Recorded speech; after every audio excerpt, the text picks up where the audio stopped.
जय हिंद प्यारे बच्चों। आज हम लोग देखने वाले हैं हिस्ट्री का चैप्टर 1 यूरोप में राष्ट्रवाद। इस चैप्टर को हम बहुत ही कम समय में कवर करने वाले हैं क्योंकि जितने हॉट टॉपिक्स हैं उन सारे टॉपिक्स को मैं लेकर आया हूं और बहुत ही कम समय में आप सभी को ये समझा दूंगा।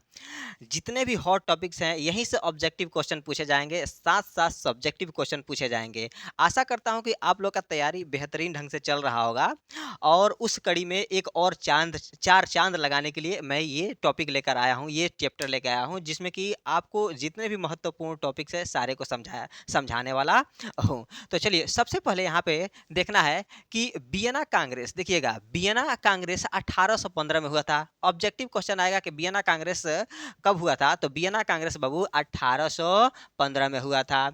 वियना कांग्रेस क्या था, तो वियना कांग्रेस यूरोपीय देशों के राजदूतों का एक सम्मेलन था। वियना कांग्रेस यूरोपीय देशों के राजदूतों का एक सम्मेलन था। दो टॉपिक्स हो गए, यहाँ से दो ऑब्जेक्टिव क्वेश्चन बन जाएंगे, ठीक है ना। अब तीसरा चीज है कि ऑस्ट्रिया का चांसलर कौन था, तो ऑस्ट्रिया का चांसलर मेटरनिक था। ऑस्ट्रिया का चांसलर मेटरनिक था, ये याद करके रखना है, बहुत ही हॉट टॉपिक है ये वाला, ठीक है। तो यहाँ पे देखना है कि ऑस्ट्रिया का चांसलर कौन था, तो ऑस्ट्रिया का चांसलर मेटरनिक था। तीसरा है यहाँ पे, तीसरा नहीं चौथा है कि वियना सम्मेलन के बाद नेपोलियन युग का अंत हुआ।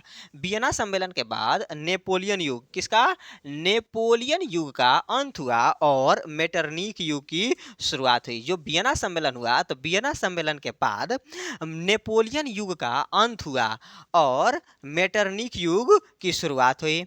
चौथा चीज यहाँ पे देखने वाली है, यहाँ पे देखिएगा कि अब फ्रांस के कौन से बाबू, यहाँ पे देखिएगा फ्रांस में वियना कांग्रेस के द्वारा बुर्बो वंश, कौन, बुर्बो वंश की स्थापना हुई। फ्रांस में वियना कांग्रेस के द्वारा बुर्बो वंश की स्थापना हुई। ये भी बहुत ही हॉट टॉपिक है, आपको याद करना होगा।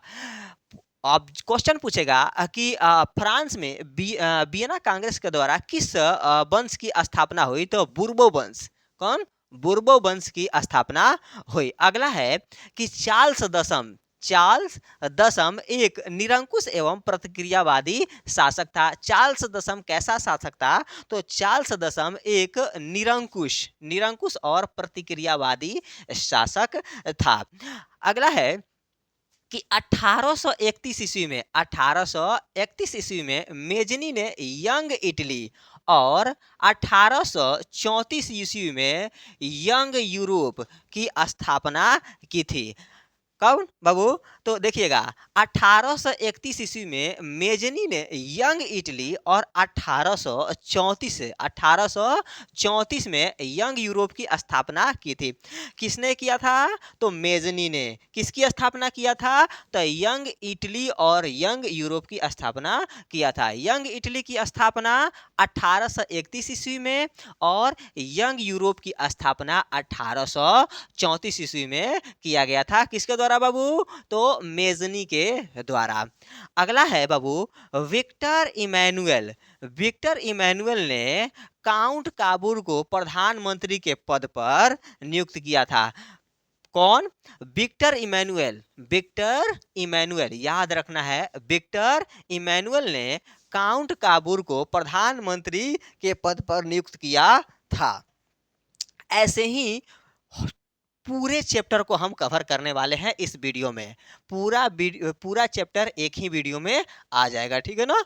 अब देखिएगा अगला है बाबू यहाँ पे, हाँ, कि गैरिबाल्डी, तो गैरिबाल्डी पेशे से एक नावी था। गैरिबाल्डी क्या था, तो गैरिबाल्डी पेशे से एक नाविक था। गैरिबाल्डी पेशे से एक नाविक था। 1862 में, अगला टॉपिक है, 1862 में दुर्भाग्यवश काउंट काबूर की मृत्यु हो गई। 1862 में दुर्भाग्यवश काउंट काबूर की मृत्यु हो गई। उसके बाद देखिए इटली के एकीकरण के बाद काउंट काबूर को इटली का प्रधानमंत्री बना दिया गया। इटली के एकीकरण के बाद काउंट काबूर को, किसको, इटली के एकीकरण के बाद काउंट काबूर को इटली का प्रधानमंत्री बना दिया गया। लेकिन दुर्भाग्यवश केवल 3 महीना बाद, कितने, केवल 3 महीना बाद ही काउंट काबूर की मृत्यु हो गई। उसके बाद काउंट काबूर जो थे बाबू, काउंट काबूर लिबरल पार्टी, किसका, लिबरल पार्टी के संस्थापक थे, यानी कि लिबरल पार्टी का स्थापना किया था काउंट काबूर ने। ये याद करके रखना है, सारे के सारे हॉट टॉपिक्स हैं और आपके एग्जाम में यहीं से क्वेश्चन पूछे जाएंगे, इसलिए सारे टॉपिक्स को आप लाइन बाय लाइन देखते चलिए। तो देखिएगा, काउंट काबूर लिबरल पार्टी के संस्थापक थे। इटली के एकीकरण में मेजनी का महत्वपूर्ण योगदान था। क्वेश्चन होगा कि इटली के एकीकरण में किसका महत्वपूर्ण योगदान था, तो इटली के एकीकरण में मेजनी किसका, मेजनी का महत्वपूर्ण योगदान था। चलिए यहाँ तक देखिएगा, सारे के सारे बहुत ही हॉट टॉपिक्स हैं, इन सभी को आप लोग कवर करते चलिएगा बाबू। आगे आइए, आगे है, हिगेल एक दार्शनिक थे। हिगेल क्या थे, ऑब्जेक्टिव क्वेश्चन में आएगा, हिगेल क्या थे, तो हिगेल एक दार्शनिक थे। अगला, जालवेरिन एक व्यापारियों की संस्था थी। जालवेरिन क्या थी, तो जालवेरिन एक व्यापारियों की संस्था थी। पूछा जाएगा जालवेरिन क्या थी, तो जालवेरिन एक व्यापारियों की संस्था थी। बिस्मार्क ने रक्त और लौह की नीति अपनाया था।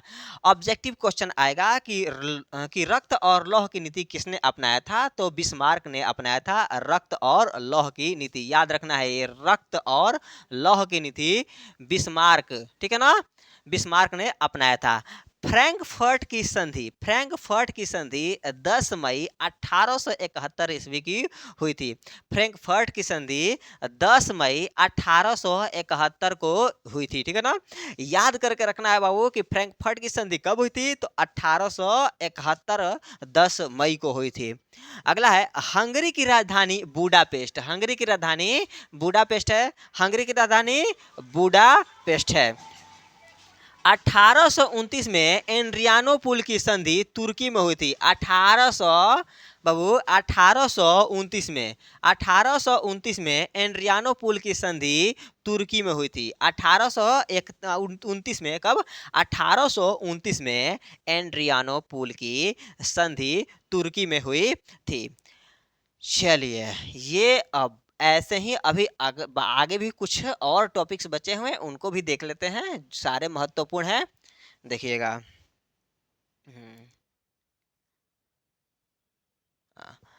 1870 ईस्वी में सेडान का युद्ध हुआ था। सेडान का युद्ध कब हुआ था, पूछेगा क्वेश्चन कि सेडान का युद्ध कब हुआ था, तो सेडान का युद्ध हुआ था 1870 में। पूछेगा कि सेडान का युद्ध कब हुआ था, तो सेडान का युद्ध हुआ था 1870 में। सेडान युद्ध यानी कि बैटल ऑफ सेडान फ्रांस और प्रसा के बीच में लड़ा गया था, ठीक है ना। किसके किसके बीच में, तो फ्रांस और प्रसा के बीच में हुआ था सेडान का युद्ध। नेक्स्ट है बाबू कि मैसूर का शासक कौन था, तो मैसूर का शासक था टीपू सुल्तान। मैसूर का शासक था टीपू सुल्तान। ये सारे चीज को आप सभी को एकदम याद करके रखना होगा। अब आइए, अगला है कि इटली एवं जर्मनी वर्तमान में यूरोप महादेश के अंतर्गत आते हैं। इटली और जर्मनी किसके अंतर्गत आते हैं वर्तमान में, तो इटली और जर्मनी वर्तमान में यूरोप महादेश यानी कि यूरोप के अंदर आते हैं, यूरोप के अंतर्गत आते हैं। आगे आइए, ऐसे ही बहुत सारे टॉपिक्स देखते रहिए। अगला है बाबू यहाँ पर कि फ्रांस, क्या, अगला है कि फ्रांस और वियना कांग्रेस के द्वारा बुर्बो वंश की पुनः स्थापना की गई थी। किसके द्वारा, फ्रांस में वियना कांग्रेस के द्वारा बुर्बो वंश की पुनः स्थापना की गई थी। इटली एवं जर्मनी के एकीकरण के विरुद्ध कौन था, तो इटली और जर्मनी के एकीकरण के विरुद्ध ऑस्ट्रिया था। याद करके रखना है, इटली और जर्मनी के एकीकरण के विरुद्ध ऑस्ट्रिया था। इटली और जर्मनी के एकीकरण के विरुद्ध कौन था, तो यहाँ पे टिक लगाना है बाबू, ऑस्ट्रिया था। अगला है जर्मन राइन राज्य का निर्माण नेपोलियन बोनापार्ट ने किया था। जर्मन राइन राज्य का निर्माण किसने किया था? तो जर्मन राइन राज्य का निर्माण नेपोलियन बोनापार्ट के द्वारा हुआ था। अब ऐसे ही मैं सेकंड चैप्टर बहुत ही जल्दी लेके आने वाला हूं। कल वाला जो क्लास होगा उसमें सेकंड यानी कि नेक्स्ट जो क्लास है उसमें सेकंड चैप्टर को हम देखने वाले हैं, ऐसे ही बहुत ही कम समय में, यानी कि 10 से 15 मिनट में हर चैप्टर को हम कवर करेंगे। सारे इंपॉर्टेंट टॉपिक्स को वहां पे कवर किया जाएगा। ऐसे ही बने रहिए और देखते रहिए। आगे आपसे फिर मिलेंगे, तब तक के लिए धन्यवाद।